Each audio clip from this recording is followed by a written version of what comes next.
Good evening, friends. Welcome to this evening session of teleconference.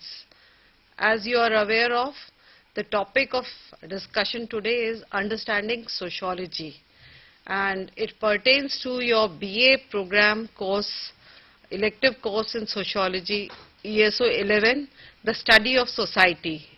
So we are present here to understand sociology. Now, we have with us in the studio Professor Biswajit Das, Director, Center for Culture, Media and Governance, who was earlier in the Department of Sociology at Jamia Millia Islamia. He will explain to you the nuances of what it means by the very term sociology and how this discipline has grown and developed and what is its relevance today.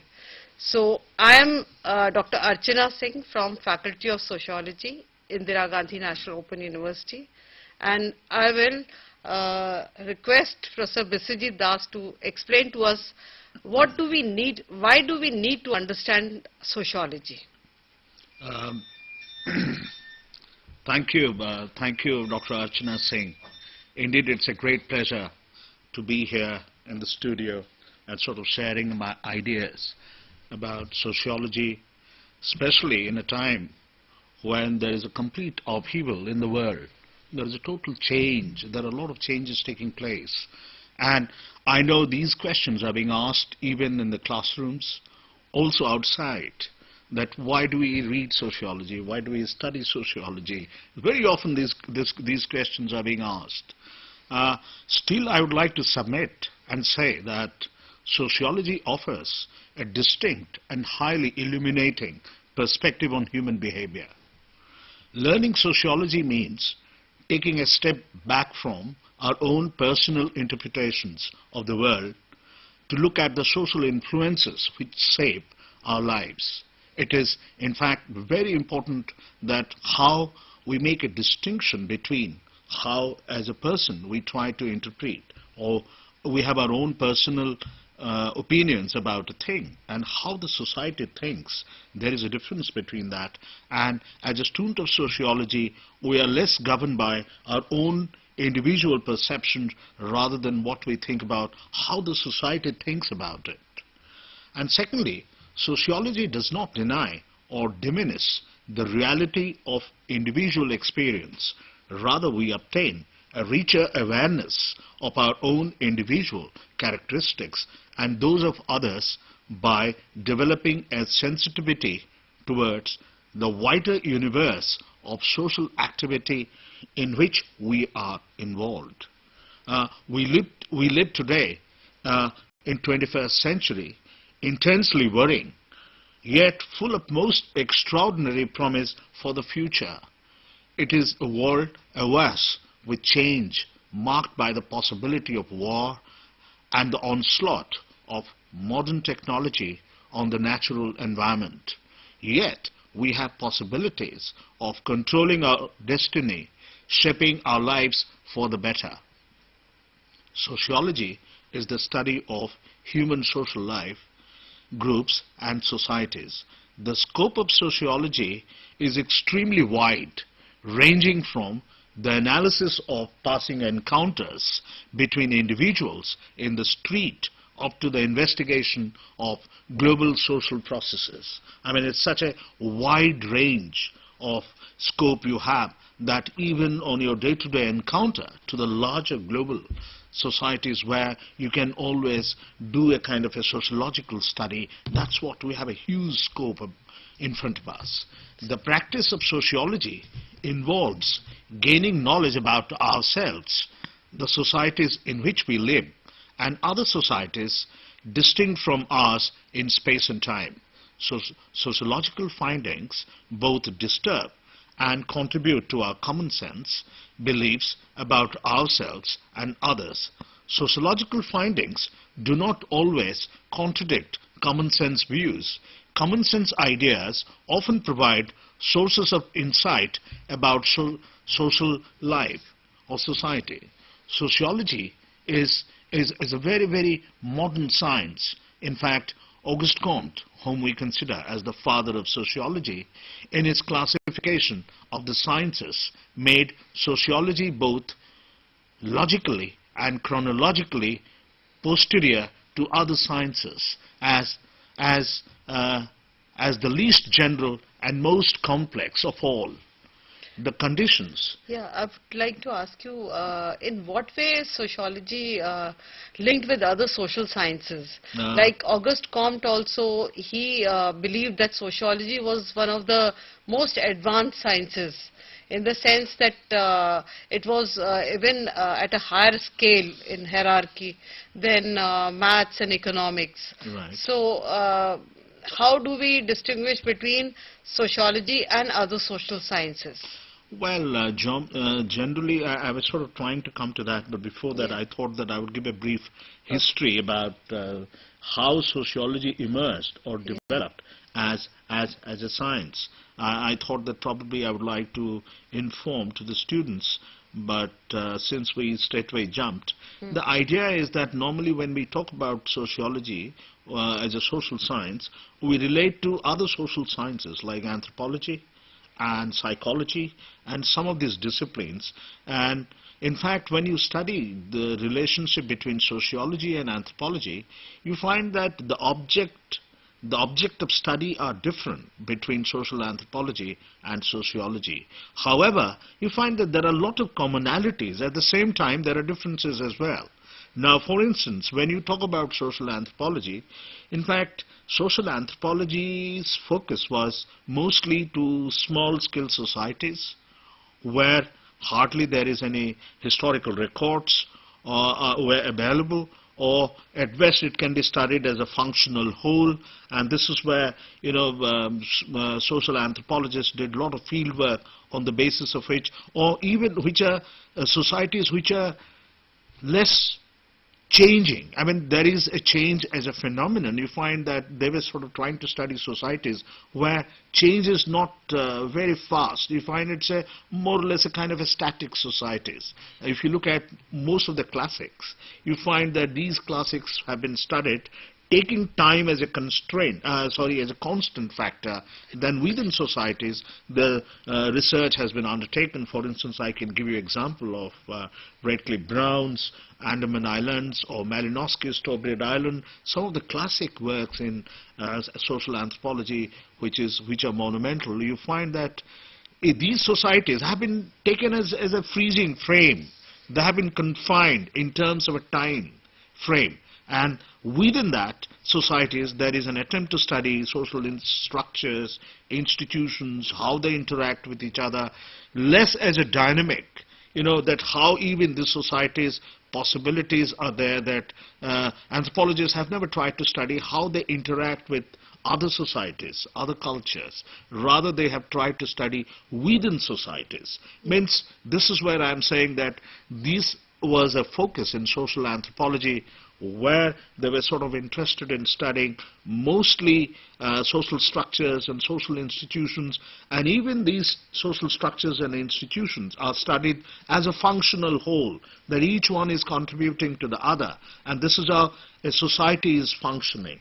But for instance, if you want to study, you will not find really any historical facts about that, so you cannot use any other sociological methods which are applicable, like historical method. For instance, you cannot use a historical method to understand or study these societies, because there is hardly any documents or historical archives or anything which is available. So this is where we find that there is a distinction between sociology and anthropology. But however, between these two extremes, there are also another third positions which can be brought here. That is Indian society. For instance, we talk about Indian society as an example.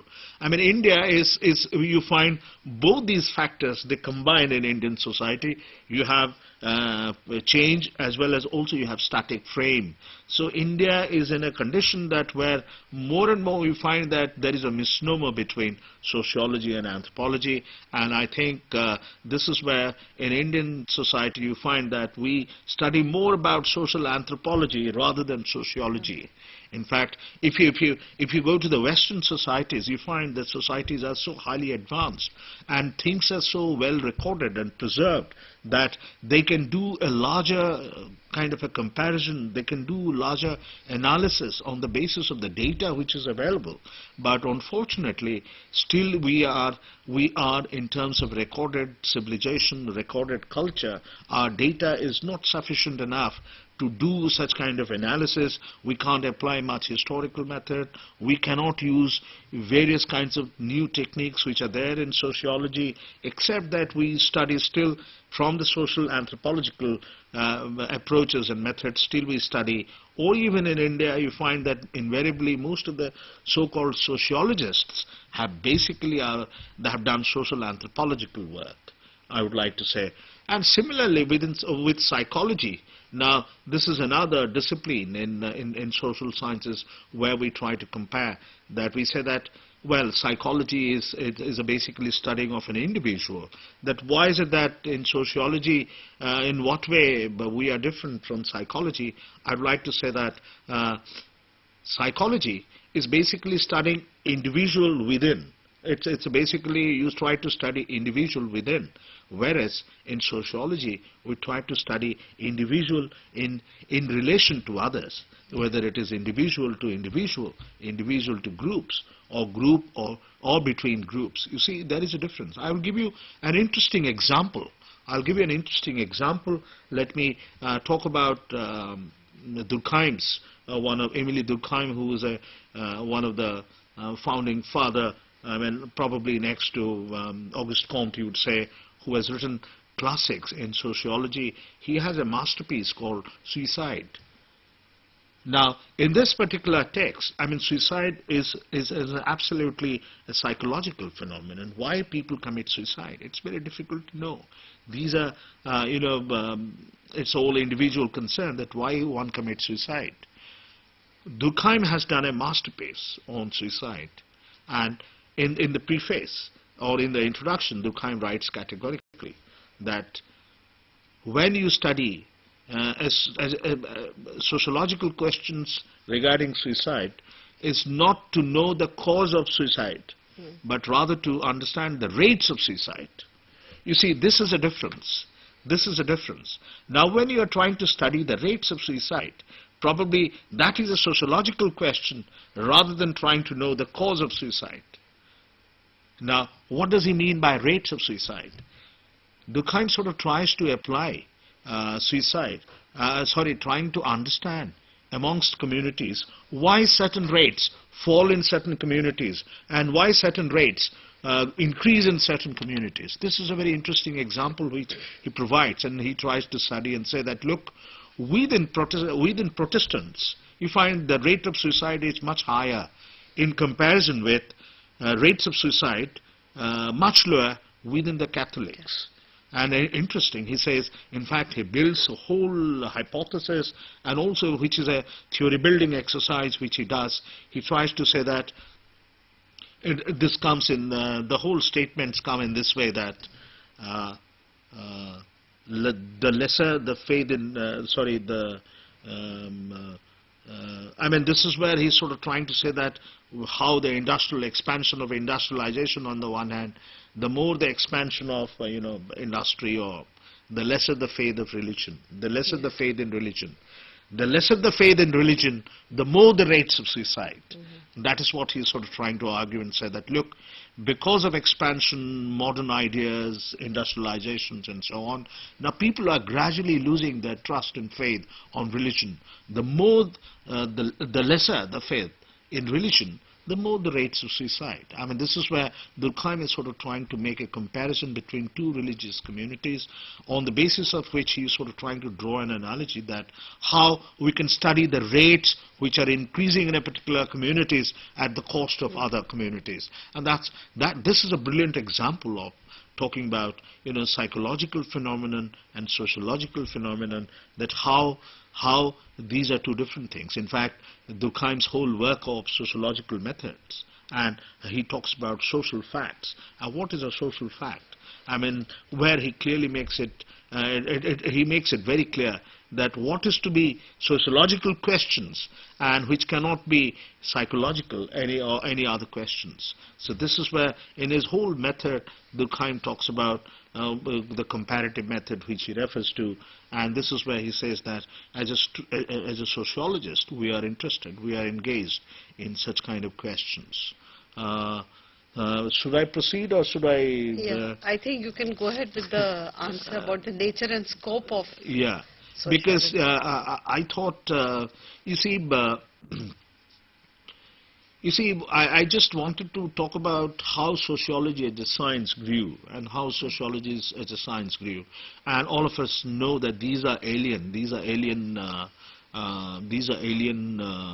developments. These are not developments in India, but there is yet to be a good, of course, recently there are a lot of scholars writing about Indian sociology or sociology, how it grew in India, but here the question is more about in general about sociology.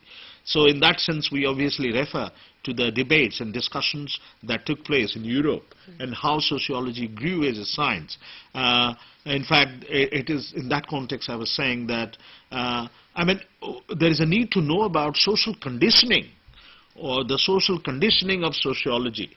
Social conditioning of sociology, or what were the social conditions that were prevalent in Europe that actually led to or that contributed for development of sociology.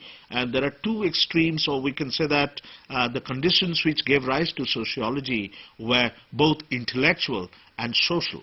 The intellectual antecedents of sociology are not difficult to identify. Broadly, sociology had fourfold origin in political philosophy, the philosophy of history, biological theories of evolution, and the movement for social and political reform, which found it necessary to undertake surveys of social conditions. Two of these, the philosophy of history and social survey, were particularly important at the outset. They were themselves latecomers in the intellectual history of man. In the early part of 19th century, the philosophy of history became an important intellectual influence through the writing of Hegel and Saint-Simon. From these two thinkers stems the work of Marx and Comte, and some of the important strands in modern sociology. We may briefly assess the contributions of philosophy of history to sociology as having been, on the philosophical side, the concepts of historical periods and social types. A second important element in modern sociology is provided by the social survey, which itself had two sources. One was the growing conviction that the methods of the natural sciences should and could be extended to the study of human affairs, that human phenomena could be classified and measured. The other was concern with poverty, following the recognition that in industrial societies, poverty was no longer a natural phenomenon, an affliction of nature or of providence, but was the result of human ignorance of exploitation. Under these two influences, the prestige of natural sciences and the movement for social reform, the social survey came to occupy a very, very important, a very distinct position. In fact, the social survey has remained one of the principal methods of sociological inquiry.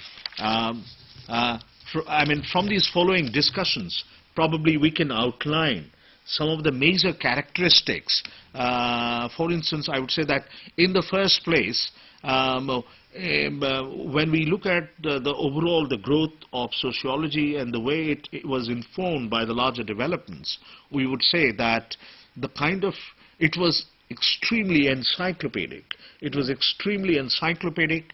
It was concerned with the whole social life of man and with the whole human history. Secondly, under the influence of philosophy of history, reinforced later by the biological theory of evolution, it was evolutionary. seeking to identify and account for the principal stages of social evolution. Thirdly, it was conceived generally as a positive science similar in character to natural sciences. Fourthly, in spite of its claim to be a general science, sociology dealt particularly with the social problems arising from the political and economic revolutions of the 18th century. It was above all a science of the new industrial society.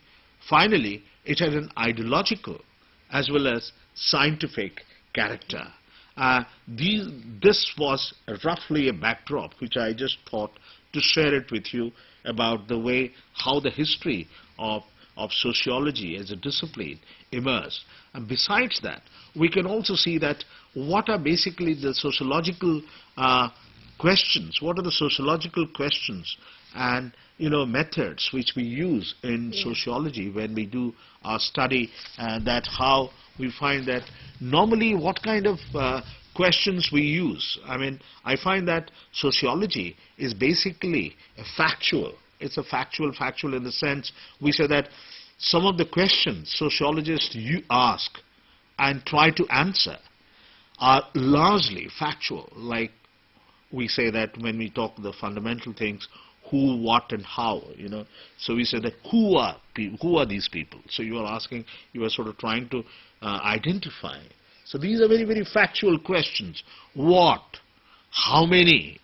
We were concerned with numbers also. We need to locate, because this is very important. There is a factual informations which are very important in sociology. We need data for that. So this is where in sociology there is one strand where we look at that we are concerned with very important segments that we are concerned about the factual aspects. So I think survey method was the method which was mostly used for studying complex societies. Yes. Well, you see, it all started because poverty was urban poverty, and I mean in England, the way poverty was taking place during Industrial Revolution, and the major focus was that how to study this poverty and measurement of poverty, and this is where you find that there is a need to study, measure poverty, and so that you can actually get into certain questions of reform. So this is where you find that there is a need to tackle these questions of poverty, and that needs to be measured. And this is where survey was very important, and this also needs it also provides certain benchmark informations rather than raising philosophical questions of poverty, because in that sense sociology helps in dealing or even tackling certain issues at the ground level. So this is where we find that how we need to tackle this, and this is where survey played a very important role. And on the basis of these factual aspects or factual questions once we raise, then we also need to substantiate our theoretical claims, and that how for which we have a strong database, and also we have a strong grounding on certain factual informations. So this is what is very important, I think. So what I was just saying, that some of the questions sociologists ask and try to answer are largely factual. As we are members of society, we all already have certain amount of factual knowledge about it. Now this is where that we must try to assess that how factual informations are very important.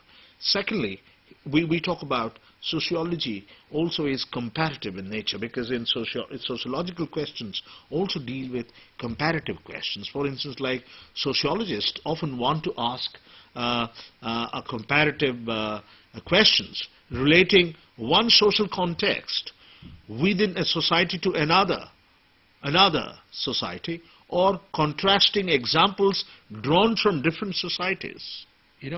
We need to study one society with the other, and of course there are certain standard basis of comparison. You can't compare when there is no comparative method is possible, for which there should be a standard set. but there should be a basis of comparison. I can't say that. I mean, I will not suggest you to study a society which is highly underdeveloped, a society which is highly developed. In fact, there is no common space where you actually look at the measurements or characteristics. So there is no commonalities. I think there was an effort to establish sociology as a scientific discipline. So perhaps that was one reason why there was this emphasis on experimentation, comparison, and comparing different variables at one level. I think... well, I mean, because you see, what I'm saying is basically this was the concern and tension of our founding fathers when sociology emerged. But we have gone a long way. We have gone a long way. I mean, today, the sociological questions and the focus, the questions are different today. We have made a long journey in sociology. Our entire focus, our entire problems or issues are becoming different because the society is changing very fast. I mean, if you look at 21st century, new problems have come up, new areas have come up, new explanations are coming up. Even though there are old questions, but still new problems are coming up. Things are becoming haywire. But to begin with, to start with, these are certain standard formats which are given to us, that you have a factual, then you talk about that comparative, that these are comparative methods, and you know that. And thirdly, it's also developmental. I've said that it is developmental. In sociology, we need to look not only at existing societies in relation to one another, but also to compare present and the past. The questions sociologists ask here are developmental in nature, because societies are moving, the times are changing, and today, in fact, there is a very interesting aspect which I wanted to share, that we have been studying for a long time only the time, because whenever you look at most of these sociologists, those who have studied taking Durkheim, Weber, Marx, all the classics, you always look at their works and they basically study the time frame or change. Like if you look at all Durkheim's work, you will see that Durkheim is talking about what happened in primitive society, what is in modern society. Similarly, you find that Max Weber is talking about what happened, why capitalism could not grow in Asian subcontinent, and why it we grew in the West, what kind of Christian rationality and all other aspects, ethics were there, the Protestant ethics which led to capitalism and so on. So they're basically trying to study the time zone change, that how time is a very important factor. Similarly, you find Marx talks about transition of societies, and where he is sort of trying to study along with the time, and you find the capital and labor relations are changing, the history of transition of societies, or the nature of exploitation in capitalist societies and so on. So they're sort of trying to locate within particular societies in terms of a time, that how there is a change in terms of time frame. But I just wanted to submit that probably in all social science explanations or sociological explanations, probably we are more interested in studying the change in time. But I just wanted to submit that it's not only time which is changing, even the place is changing. The place is changing. I mean, think about IGNOU 10 years back. Think about IGNOU 10 years back. What was IGNOU? Look at the structures. Look at the structures. And 10 years after, when somebody comes here, there is a complete architectural. There is a remarkable spatial. I mean, there are changes which are occurring. I mean, this is where even the place is also changing. Place is also changing. So this is where there are larger debates, I think, which is when one goes to higher studies, we don't mention about time anymore, space anymore. We talk about, we don't talk about place, we talk about space. Yeah. We talk about space now. We say that, look, it is the space which is changing. I mean, these are higher debates about place and space and all these things. But I just wanted, and after developmental, there is a last aspect which I would like to say, that Besides these three, there is one more, that is about theoretical questions. I mean, what sociologists usually prefer to call empirical investigations concern how things occur, yet sociologically does not consist of just collecting facts, however important and things are. The question is how we theoretically deduce these arguments and draw certain analogies, and this is where we are also interested in engaging ourselves with the theoretical questions. And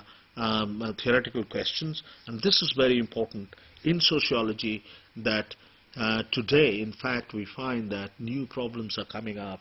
For instance, genders is a new issue.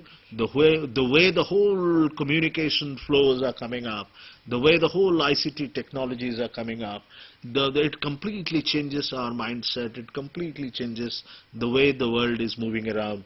So this is where you find I mean, what I said in the beginning, that starting from the street, encounter in the street, to the larger global processes, which you can study in sociology. You can always raise questions, you can formulate problems, and you can study all these aspects and dynamics in sociology.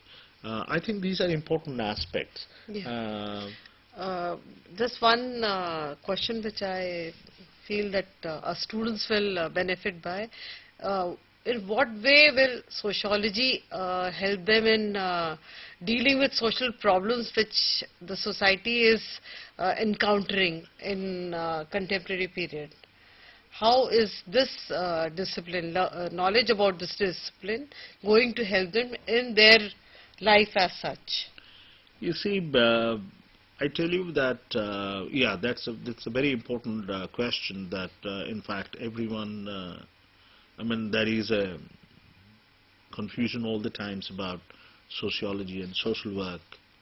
And when I was in the university, and we have social work departments, and everyone would like to come and say that I'm taking, sociology helps me to do social work. I just wanted to make it very clear. Sociology helps you to analyze, understand the cause. I mean, for instance, social problems, for instance, drug addiction, HIV/AIDS. Or you say that, these are, we try to go to the fundamentals, why it is happening, how it is happening. These are our questions which we raise, very fundamental, very particular, pertinent questions. How it is happening, why it is happening, who are the people affected, and who are involved in it. These are fundamental questions which we raise in sociology. Our job is not, as a sociologists, to mitigate, to tackle it at the ground level. I mean, we try to see the state of the things. We try to analyze the state of the art, why it is happening, how it is happening, who are the people affected by it. And this is where, when you talk about social problems, we try to nail the person's source concern. But the people, those who tackle problems, they have a different focus altogether. That is a crisis management. I must make a distinction. There is a crisis management. They never question who's doing it. They're only interested in how to tackle it at the grassroots.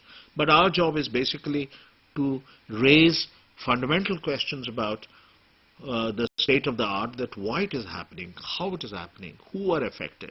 We try to put things laid bare, and we try to make it very clear to everyone that why it is happening.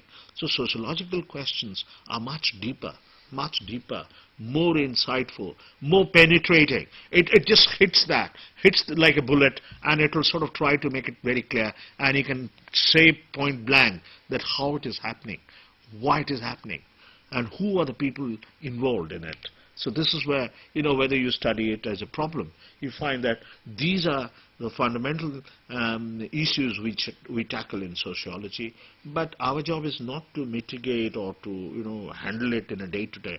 But once you know it, it helps you in a much better way to understand. It provides you a perspective. A perspective is very important, rather than mindlessly engage in doing things, you see. I mean, today, in fact, sociologists are much more in demand. Sociologists are much more in demand in anywhere, in any agencies or in developmental agencies. You find that sociologists are much more in demand because it's the sociologists who can study the causalities, who can study the cause-effect analysis, who can also try to pinpoint the things and try to identify the state of the... I mean, they provide you a perspective. So reading sociology, studying sociology helps you to develop a perspective, and that perspective is very important, rather than mindlessly never questioning why it is happening and just to mitigate at the other end. I think that there is a difference. Yeah. There is a difference. I think in some senses applied sociology is far different from the kind of theoretical sociology that we are trying to advance. It sociology has an area of study which is basically understanding the general issues of society and its nature, its social institutions, how they are interlinked and how they are growing. And therefore, these questions about how sociology is different from other disciplines is emerging as a part of the study. However, when we really encounter issues, when we really go to the field and do research, we realize that often the knowledge of other social sciences is beneficial to sociologists, and the knowledge of sociology is beneficial to other social sciences. Right. Because in a comprehensive sense, in a general sense, social reality cannot be taken into particles and studied. Yeah, So yeah. it has to be seen in a holistic manner. In some ways, In fact, I just you're right. You see, no, sociology frame is very wide. In fact, sociology is so wide that it provides you enormous perspectives. It gives you enormous ways of looking at things, you know.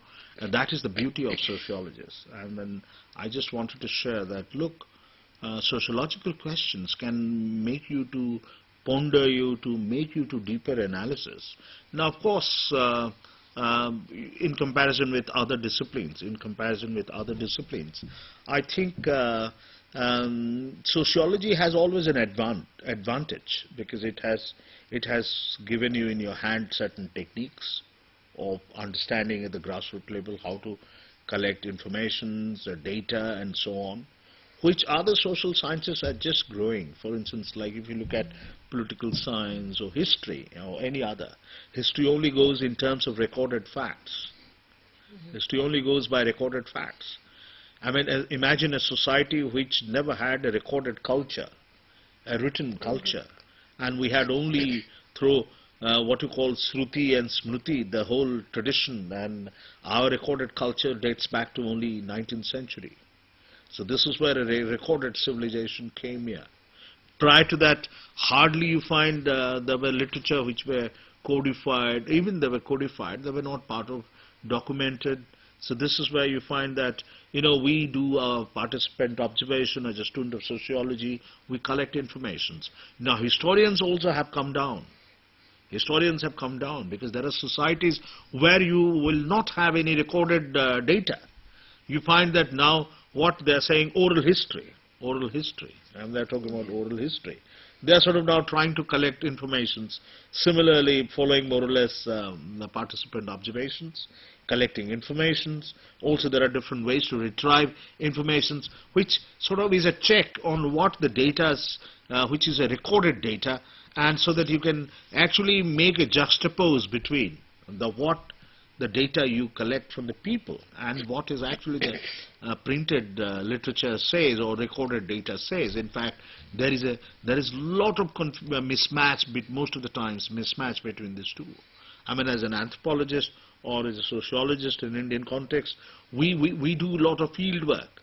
So field work is our primary data, and we try to collect informations. On the basis of informations, we retrieve data. Yes. Anyway, the focus has changed. It's not only the field work which we do in the rural areas. Now urban areas are equally important, and even it's the questions.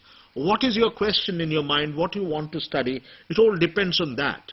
I mean, sociological questions should not be merely confined to rural areas. It all depends on what your issues are. Now, gender is an issue, technology is an issue, media is an issue, the way media is functioning, every day creating what you call, it is sort of trying to collapse between sense and common sense.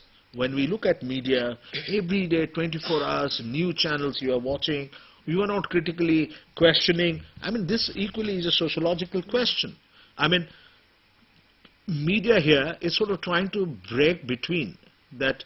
There is a commonsensical observation, and then, I mean, there is a sense also, sociological sense in it. As a student of sociology, we need to make sense out of that common sense. That's what I was sort of trying to say in the beginning of my presentation, that sociologists now raise so many questions, so many questions. We have the mechanism. We are provided with what you call various kinds of skills in sociology that helps you to measure and also observe things with the help of those skills which is provided in sociology. Probably in that sense, sociology is one of the most growing science, even though in 21st century there are fascination for other disciplines. Still you find that there is a tremendous potential and future of sociology, and that's also going to grow in future much faster and larger.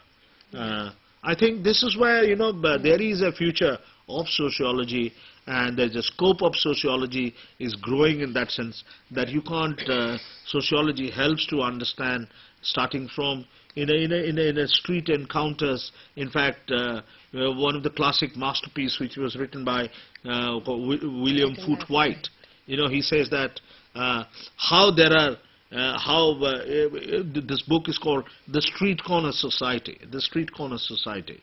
In fact, he said that he was sort of raising a very fundamental question. He was sort of trying to say that, can the people, those who meet on the streets, can they have a society?